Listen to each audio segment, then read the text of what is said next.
Olá, pessoal.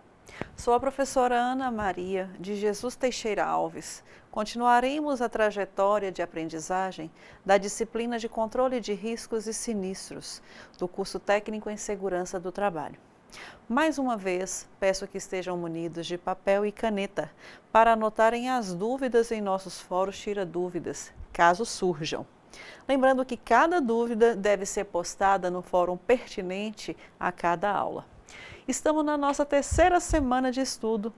Continuaremos nossas teleaulas com conteúdo sobre detectores de incêndio e alarmes manual. E, claro, nossos estudos complementares no ambiente virtual de aprendizado. Na leitura do livro didático, serão as aulas referente de 15 a 22, páginas 69 a 102. Vamos lá? Essa aula tem o intuito de passar a você um pouco de conhecimento a respeito de detectores de incêndio e alarmes. Apresentarei alguns tipos mais usuais de detectores, seu funcionamento e a sua importância, o local em que devem ficar e como são acionados. Você conhecerá os alarmes manuais de incêndio e a forma de como são acionados. Já ouviu falar em detectores de incêndio? Se nunca ouviu, com certeza imagino que sejam, certo? Detector de incêndio é um dispositivo que funciona quando há qualquer sinal de fogo ou de princípio de incêndio.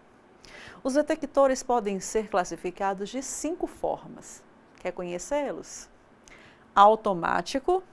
Esse primeiro tipo de detector, ele deve ser instalado de acordo com Brentano 2010 em edificações nas quais seus ocupantes não têm como notar rapidamente um princípio de incêndio ou onde há um grande número de pessoas a serem retiradas, no caso, um hospital, uma escola, um hotel, como por exemplo. Qual que é a dica importante?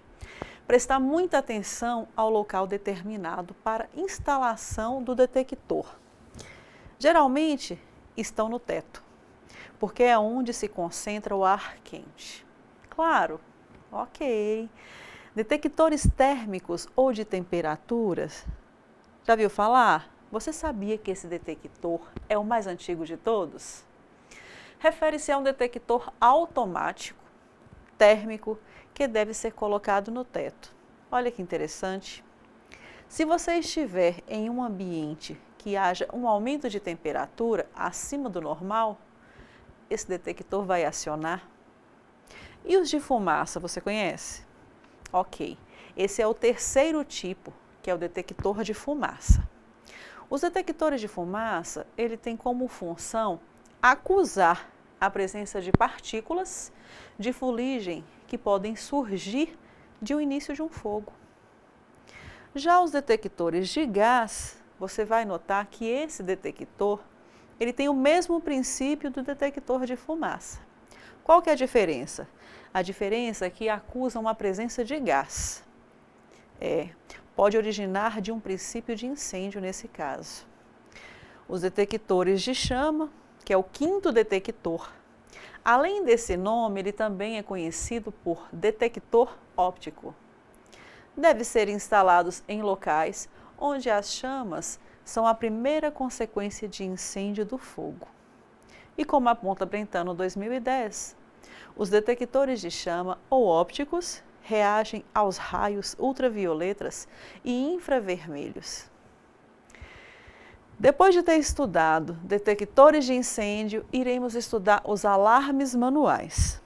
Você sabe dizer como funciona um alarme de incêndio? Não, né? Antes de tudo, você deve saber que esse tipo de alarme pode ser formado por um conjunto de avisadores manuais, conforme Camilo Júnior 2008, localizados também em pontos estratégicos. Eles podem ser tipo quebra-vidro, com campainha e, quando acionados, disparam um sinal luminoso e sonoro. Para funcionar, esses alarmes dependem simplesmente da ação humana, ou seja, da sua atenção, da minha atenção. Para tanto, precisam ser instalados em locais visíveis e de acesso fácil. Qual a dica? A dica é que as instruções de funcionamento vêm na própria caixa do alarme e são de fácil e simples entendimento. Você já ouviu falar também em chuveiros automáticos? Você estudará agora seu princípio de funcionamento e sua temperatura de acionamento. Se olharmos ao nosso redor, perceberemos que muitas das atividades industriais e comerciais são exercidas em edificações de grandes áreas e alturas, dependendo da atividade realizada nesses locais. Verificamos que no seu interior existem materiais altamente combustíveis e um grande número de pessoas trabalhando e ou transitando. Para Brentano 2005, no caso de ocorrência de incêndios, se essas edificações não tiverem um sistema de proteção adequado, pode acontecer uma grande tragédia. Sério. Assim, quando avaliamos a eficiência de um sistema de proteção contra incêndio, precisamos levar em consideração vários fatores. Quer ver um exemplo? Qual será a perda econômica que teremos? Quais serão os efeitos adversos sobre a destruição dos bens? Haverá paralisação parcial ou integral desativadas das atividades comerciais ou industriais realizadas naquele ambiente de trabalho? E, principalmente, haverá perda de vidas humanas? É importante refletir sobre essas perguntas. Com base nisso, as edificações devem estar protegidas contra o fogo por equipamentos eficientes, dentre os quais destacamos os que atuam de forma automática, ou seja, sem interferência humana. Nesse contexto, podemos destacar o uso dos chuveiros automáticos como um dos mais indicados, pois além deles, funcionam automaticamente, eles acionam o alarme e atuam sobre o fogo de uma forma efetiva, independente do calor, da fumaça e da visibilidade no local de incêndio. De acordo com Brentano 2005, os sistemas manuais, como os hidrantes, por exemplo, são muito efetivos também no combate a incêndios, principalmente. Porém, eles possuem a limitação de precisarem ser operados por pessoas treinadas, que saibam manuseá-los. Logo, o emprego de sistemas automáticos em determinadas situações é mais conveniente. Ainda em edificações de maior área, o fogo pode atingir grandes proporções rapidamente. E o calor, a fumaça podem impedir o acesso ao local do incêndio, o que vai inviabilizar o uso de sistemas manuais, já que esses são operados por pessoas. Na composição dos sistemas de chuveiros automáticos, você aprenderá o que são chuveiros automáticos. Será que é fácil? É sim. Também são conhecidos por sprinklers. Você conhece como funciona o seu sistema? Que é composto basicamente por canalizações de alta pressão, bombas e reservatório próprio de água. Você também irá aprender que os líquidos contidos nas ampolas de vidros dos sprinklers têm cores diferentes, que variam conforme a temperatura do acionamento dos chuveiros. Vamos lá. Brentano 2010 afirma que o sistema de chuveiros automáticos é um sistema hidráulico, fixo e de combate a incêndios, os quais estão regularmente distribuídos por todas as edificações. Esse sistema ele consiste na distribuição de encanamentos ligados a um encanamento central, do qual saem ramificações de tubos. Bem, nessas ramificações estão instalados os sprinklers, que são os chuveiros, cujos tipos de quantidades variam de acordo com a mercadoria e a área que desejam proteger, segundo a fala de Camilo Júnior, 2008. Basicamente, o sistema ele é alimentado por canalizações, áreas subterrâneas conectadas a uma casa de bombas e a um reservatório de água próprio.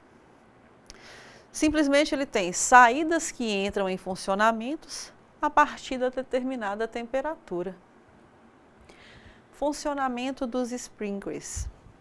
Os sprinklers são dispositivos comandados por um elemento termossensível, que consiste normalmente em um líquido que se dilata com o calor, contido no interior da ampolinha de vidro que disse lá para você. Quando ocorre um foco de incêndio, o calor do fogo sobe até o teto, onde estão localizados os sprinklers. No momento em que o ar aquecido atinge a temperatura de acionamento do sprinkler, o líquido no interior da ampola se dilata e quebra o vidro, liberando a água do encanamento sobre a forma de ducha. No instante em que a água começa a sair do sprinkler, a bomba de rede de água entra em funcionamento e aciona automaticamente o alarme de incêndio. Existem casos em que um sprinkler não é suficiente para dominar o fogo. A coluna de ar proveniente do fogo se espalha horizontalmente junto ao teto, atingindo o chuveiro automático mais próximo acionado. Desculpa. Assim, os outros sprinklers são acionados sucessivamente até que toda a área atingida pelo fogo fica coberta pela aspersão de água. Temperaturas de acionamento. As temperaturas de acionamento dos sprinklers são definidas com base na temperatura máxima permitida para o ambiente que queremos proteger. Cada faixa de temperatura ela é codificada por cores, de acordo com o tipo de elemento termossensível utilizado. Nos sprinklers, no caso, com a ampola de vidro, a temperatura nominal de acionamento ela é identificada pela cor do líquido no seu interior. No entanto, 2010, ele vem nos acrescentar que a temperatura de acionamento do sprinkler deve ser próxima à temperatura máxima permitida para o ambiente, com uma margem mais ou menos de segurança de no mínimo de 20 graus Celsius a mais. Essa margem de segurança, ela evita que os sprinklers sejam escolhidos com temperatura de acionamento inadequada, fazendo com que entrem em ação acidentalmente. Em um dia de calor forte, por exemplo, ou no caso oposto, que sejam acionados somente após o incêndio assumir proporções inaceitáveis. Nas aplicações do sprinklers, nem sempre é possível usar chuveiros automáticos, tendo a água como agente extintor, pois o uso dela pode ser perigoso em contato com determinados produtos em combustão, ou pode até mesmo causar maiores danos do que o próprio fogo, quando esse tem origem elétrica, por exemplo. Já pensou nisso? Nos sistemas fixos de gás carbônico, você irá aprender o que são sistemas fixos de gás carbônicos pela alta e baixa pressão e suas principais características e diferenças. As ocasiões que devem ser empregados, tendo em vista principalmente a proteção de objetos e equipamentos de alto valor, assim como equipamentos energizados. Vamos lá. Os sistemas fixos de gás carbônico são utilizados em locais em que o emprego de água ou outro agente extintor convencional é desaconselhável. Situação em que esses agentes podem causar danos adicionais aos objetos e equipamentos contidos nas edificações. Exemplo disso: a proteção de equipamentos energizados, transformadores, controles de subestações elétricas, entre outros.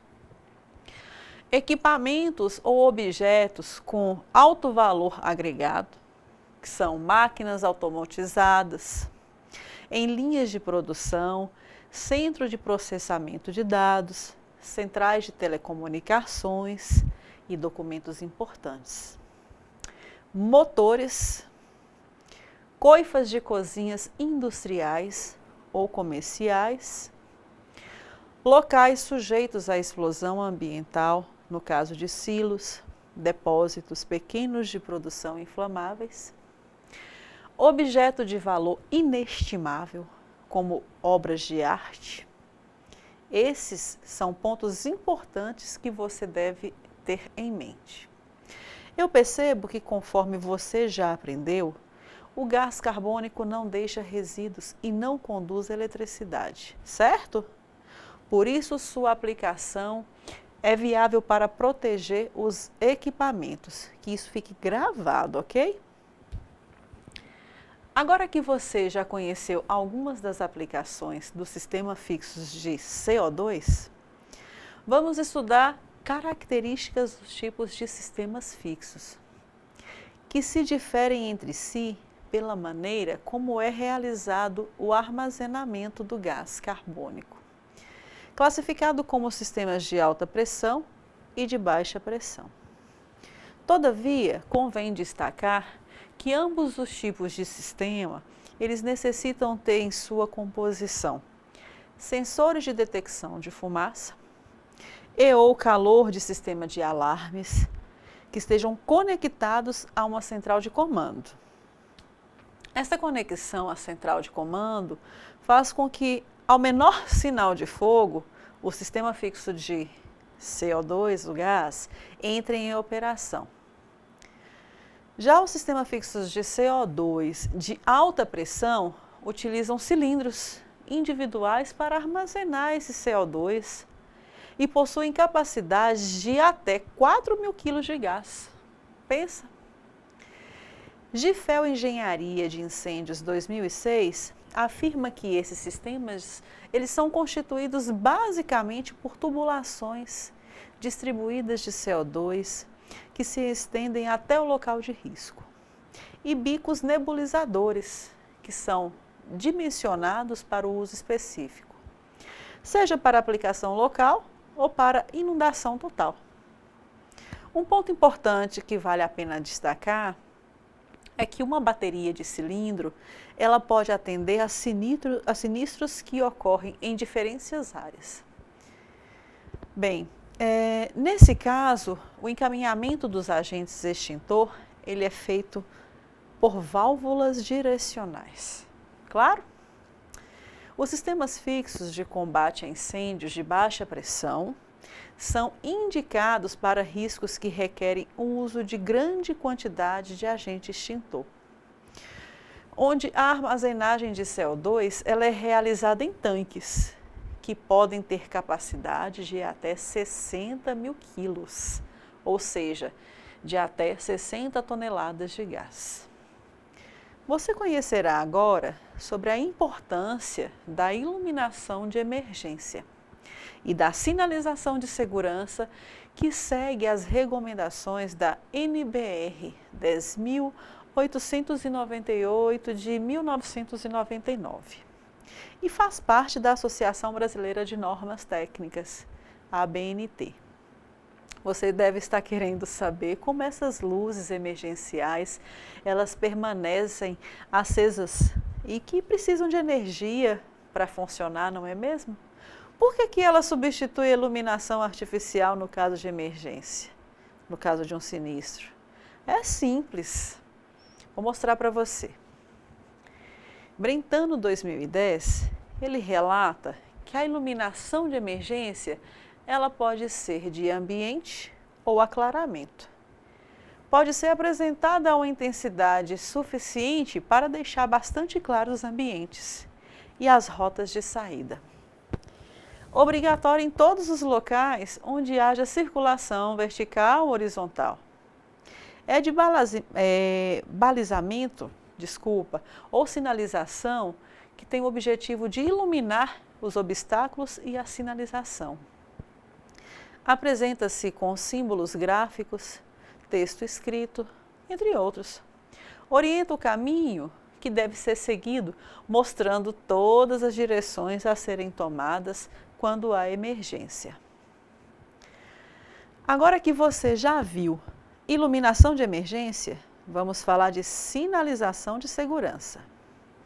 Esta é um conjunto de vários sinais visuais formados por símbolos, mensagens e cores colocados no interior da edificação.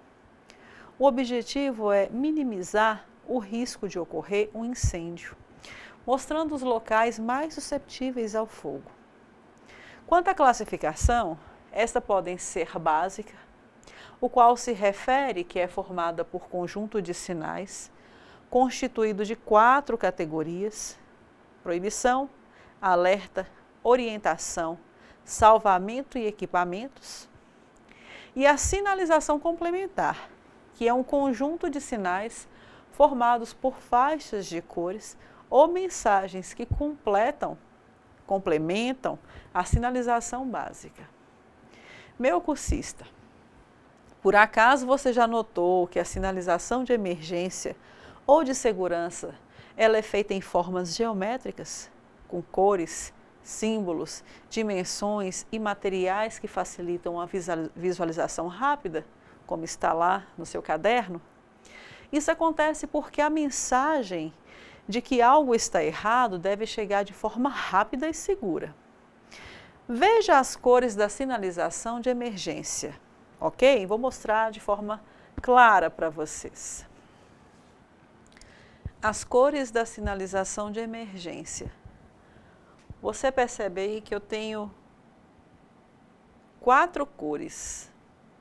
A primeira cor aí é o vermelho, onde o seu significado é o sinal de proibição,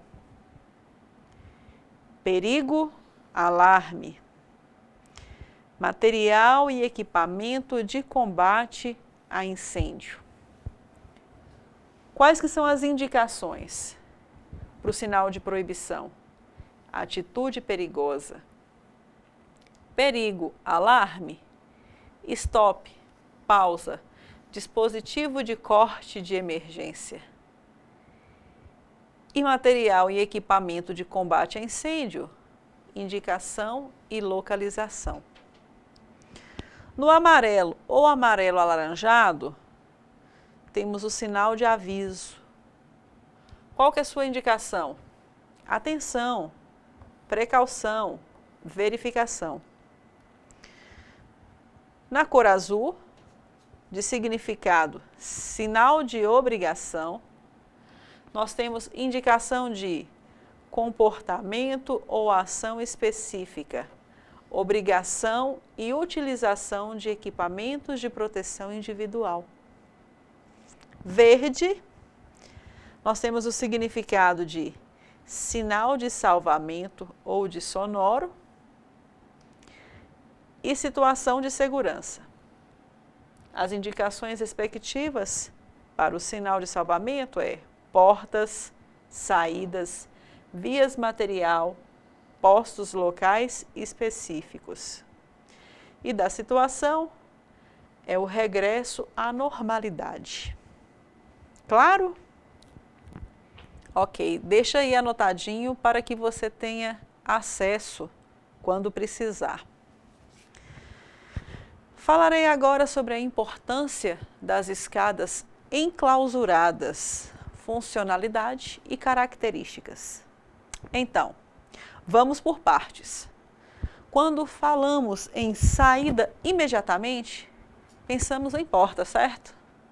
E portas são aberturas existentes que nos permitem entrar e sair de diversos locais. Fácil. Pois bem, saída de emergência é conhecida como rota de saída em emergência, que segundo o Brentano 2010 e de acordo com a NBR 9077 de 2001, é um caminho contínuo, em caso de sinistro no caso. Ele é percorrido por ocupantes do local afetado, pelo fogo, até chegar no lugar onde você deseja ou na via pública, se for o caso. Principalmente se for um lugar seguro, é para lá que nós vamos. Esse caminho também é utilizado em outras situações de emergência e é constituído no percurso por portas, corredores, escadas ou outros espaços. Nas salas com capacidade superior a 50 pessoas, as portas devem abrir no sentido da fuga, isto é, você empurra a porta. Se for superior a 200 pessoas, devem haver barra antipânico. Imagina como que vai ser? Certamente você já ouviu falar em acessibilidade e rota acessível. Vou te fazer uma pergunta. Qual a definição de tal acessibilidade de que tanto falam hoje em dia? De acordo com a NBR 9050 de 2004, a acessibilidade é a possibilidade e condição de alcance, percepção e entendimento para a utilização com segurança e autonomia de edificações, espaços, mobiliários, equipamentos urbanos e elementos como telefones, torneiras, válvulas, interruptores e outros. Já a rota acessível, conforme a NBR 9050 de 2004, ela é o trajeto contínuo, desobstruído e sinalizado, que conecta os ambientes que possam ser usados de forma autônoma e segura por qualquer indivíduo, inclusive os com deficiência. Esse nós temos que pensar com muita atenção. É vital ter saídas bem projetadas e caminhos que levam à saída, mas é essencial que sejam de fácil acesso e de fácil uso para todos. Querem ver um exemplo de uma rota acessível? Rota acessível. Olha só, o que você percebe aqui, ó?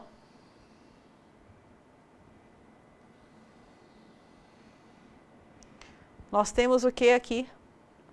Indicadores da saída de uma forma clara. Perceba aqui, ó, no teto. A fuga deve ser para fora. A indicação é a porta. Outra placa de atenção. Olha o bonequinho aí indicando a saída.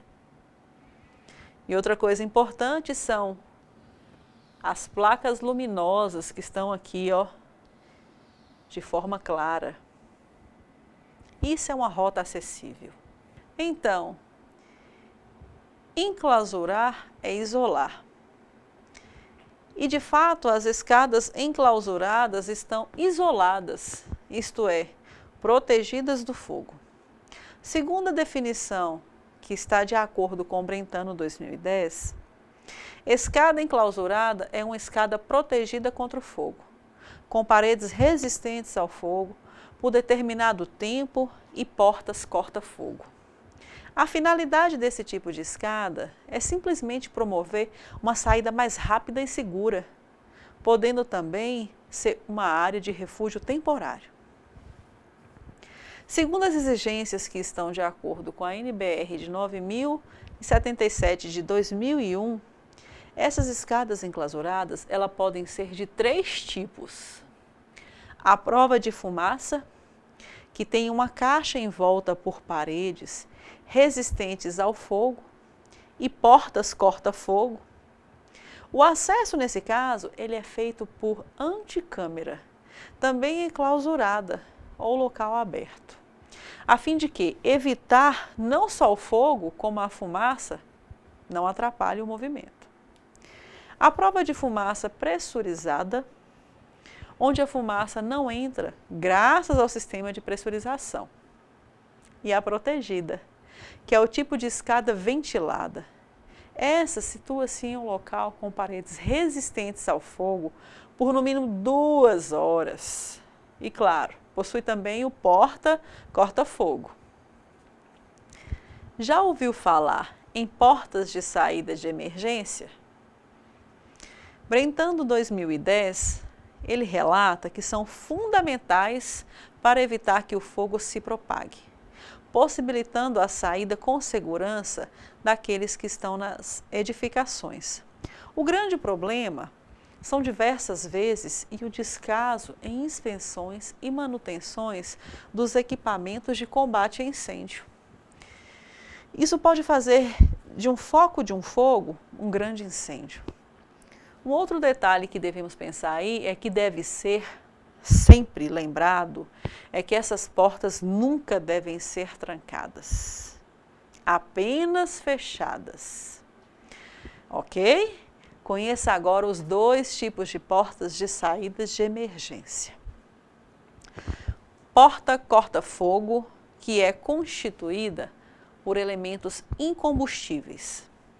Ela deve ser resistente ao fogo por um tempo mínimo, impedindo o retardamento da propagação do fogo, do calor, da fumaça, dos gases existentes no local. Deve ainda possibilitar a saída das pessoas com segurança. São usadas nas saídas de emergências e nas passagens de paredes corta-fogo. Já a porta resistente ao fogo, ela é formada por uma folha de madeira maciça ou compensado maciço. A sua resistência ao fogo é de 30 minutos. Pensa, é tempo, hein? Dá para... Deve ser espessa de 35 milímetros e nas duas faces ela é pintada com tinta ou verniz ignífico. Veremos de forma produtiva como manter os equipamentos de combate a incêndio, sempre em bom estado e funcionamento. E também sobre a inspeção dos aparelhos e a realização de testes. Pois bem, um bom plano de manutenção, de acordo com o Brentano 2010, abrange inspeções, sistemas e os testes que devem ser feitos a fim de se preservar todos esses componentes. Essa inspeção ou vistoria periódica, ela é feita visualmente e são verificadas lâmpadas, disjuntores e fusíveis. Sobre a manutenção da sinalização de emergência, conforme Brentano 2010, a sinalização de emergência ela deve ser inspecionada e testada periodicamente.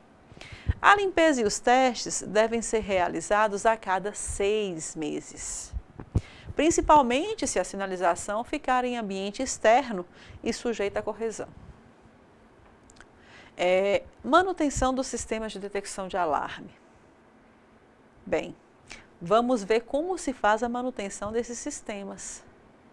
Tal qual a iluminação e a sinalização, esses sistemas também devem ser inspecionados, testados e é feita uma manutenção tranquila.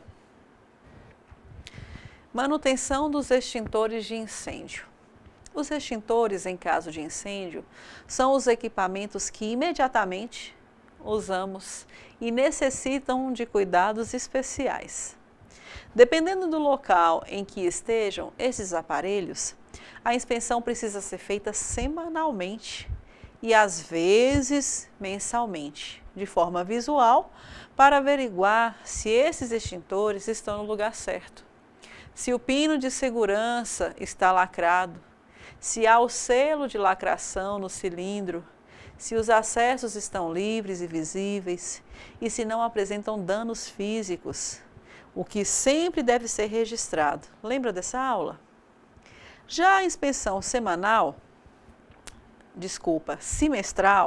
ela é realizada para verificar as cargas dos extintores, a anual para recarregá-los. Nós vimos isso já. Os testes hidrostáticos, eles são feitos a cada 5 anos. Devem ser realizadas punção com a data de realização no casco, ok?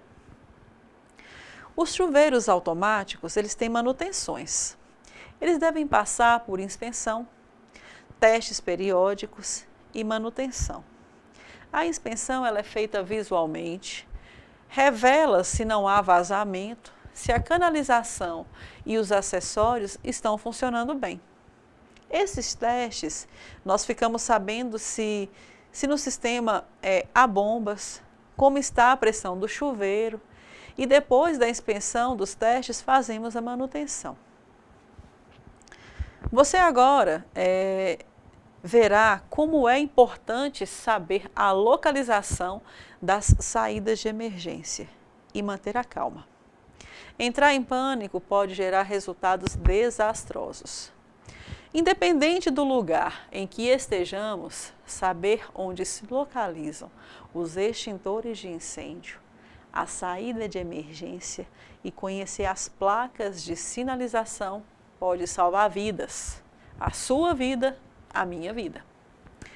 De acordo com a NBR 15.219 de 2005, Plano de Emergência contra Incêndio trata-se do planejamento prévio de reconhecimento dos espaços, do elemento construtivo, de edificações e dos equipamentos e dos sistemas de combate a incêndio. Tem um objetivo: facilitar ações que devem ser tomadas pelas equipes de emergência em caso de incêndio. Quando se fala em um plano de emergência, imediatamente vamos lembrar de quê? Rota de fuga, que segundo a NBR de 15.219 de 2005, define-se como caminhos e saídas devidamente sinalizados e desobstruídos, dotando de proteção contra incêndio. Eles podem ser percorridos por pessoas para um rápido e seguro abandono de qualquer local da planta até o ponto de encontro previamente determinado pelo plano de emergência contra incêndio. Faz parte também do plano de emergência saber que o melhor que nós vamos fazer é descer, isso mesmo, descer. Para isso, os corredores, as escadas, as rampas e qualquer outra rota que leve à saída devem estar muito bem sinalizados, sem impedimento nenhum para a passagem das pessoas. Pensam? Quantas pessoas que vão passar num corredor deste tamanho? Devemos, portanto, ter em mente, no momento em que elaboramos o plano de intervenção, a segurança de todos e de tudo. É preciso pensar nas pessoas, na construção vizinha e no que nós estamos fazendo, né? Que é prestando socorro, evitando que o fogo se propague. Ficou claro? Espero que tenha ficado claro, que isso é muito importante para a nossa aula. Como que vamos fazer esse plano de emergência? Vou ensinar passo a passo. Quando vamos elaborar um plano de emergência, precisamos saber quais são os riscos de incêndio de determinado local. Esse plano ele pode ser feito ao mesmo tempo em que se faz o projeto de incêndio. Feito isso, parte-se para o plano de emergência propriamente dito. Esse plano ele deve ser elaborado por profissional capacitado. Ele tem algumas considerações. Quais? Desculpa. Local de edificação, material construtivo, como exemplo, alvenaria, madeireira, ocupação, como assim? Indústria, comércio, residência, população, moradores local, funcionamento.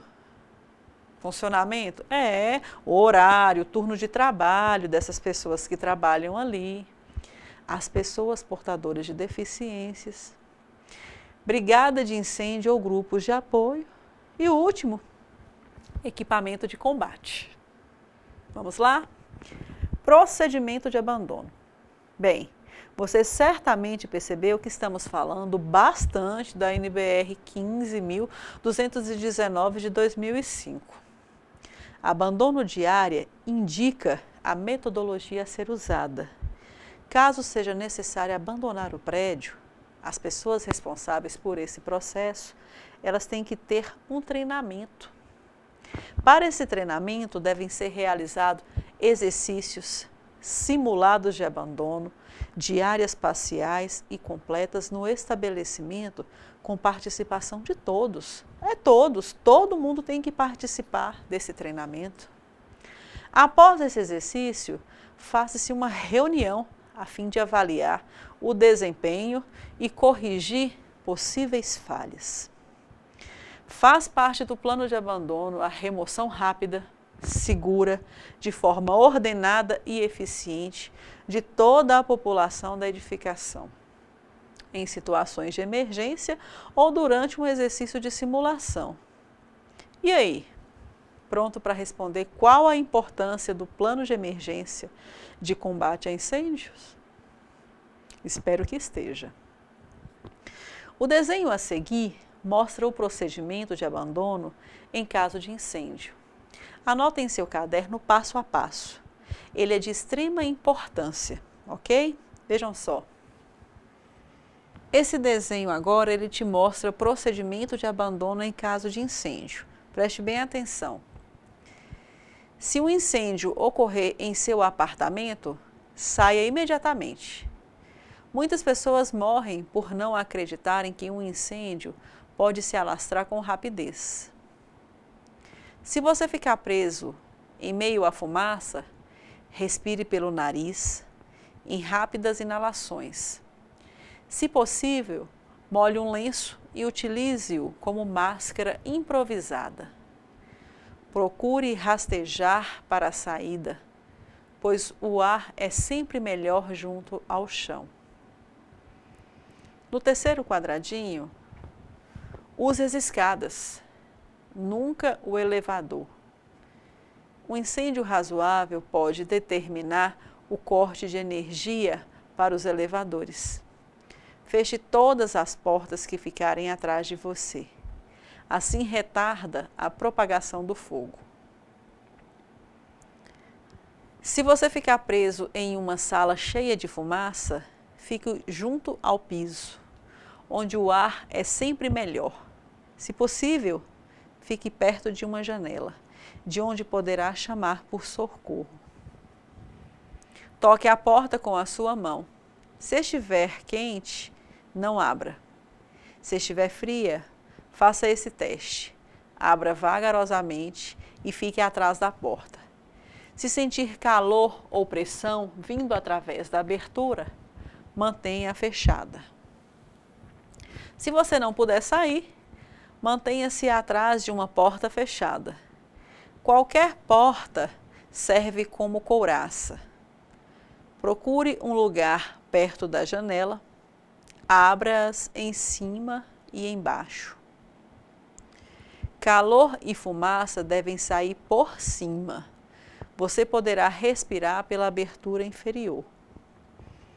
Procure conhecer o equipamento de combate a incêndio para utilizá-lo com eficiência em caso de emergência.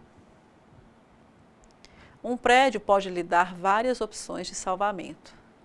Conheça-as previamente. Não salte do prédio. Muitas pessoas morrem sem imaginar que o socorro pode chegar em poucos minutos.